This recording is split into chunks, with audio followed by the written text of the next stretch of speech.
Alors que la déficience auditive peut se développer chez certaines personnes, d'autres naissent avec.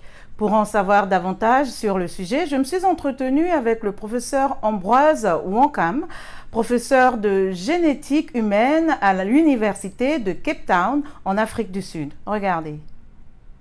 Lorsqu'on dit qu'une personne est sourde, c'est qu'elle ne peut pas entendre, mais la déficience auditive peut être très variable. Nous travaillons spécifiquement sur la surdité et la déficience auditive de l'enfant parce qu'elle peut être sujet à une intervention et un traitement qui améliore la vie de l'enfant.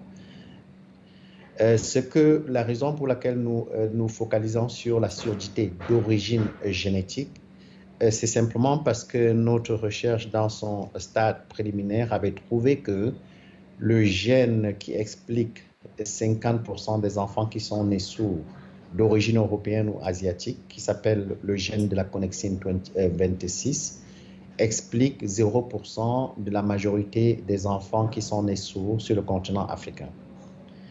Et nous avons trouvé que l'exception, c'est au Ghana, où un gène, spécifiquement une mutation, explique plus de 40% des enfants qui sont nés sourds dû à une origine génétique au Ghana. C'est une mutation fondatrice qui s'est développée spécifiquement au Ghana et qu'on trouve également dans les populations de la diaspora, en particulier les Africains américains, spécifiquement dû à la migration forcée de l'esclavage. Les autres tendances que nous avons trouvées dans notre recherche, premièrement, c'est le challenge de la surdité dans les familles. 90% des enfants qui sont nés sourds, nés des parents entendants. La deuxième difficulté, c'est l'accès à l'éducation pour les enfants sourds. Le deuxième challenge que nous avons trouvé, c'est le challenge des parents eux-mêmes qui sont obligés d'affois de se séparer des enfants. Le troisième défi épidémiologique que nous avons trouvé, c'est le diagnostic tardif sur le continent.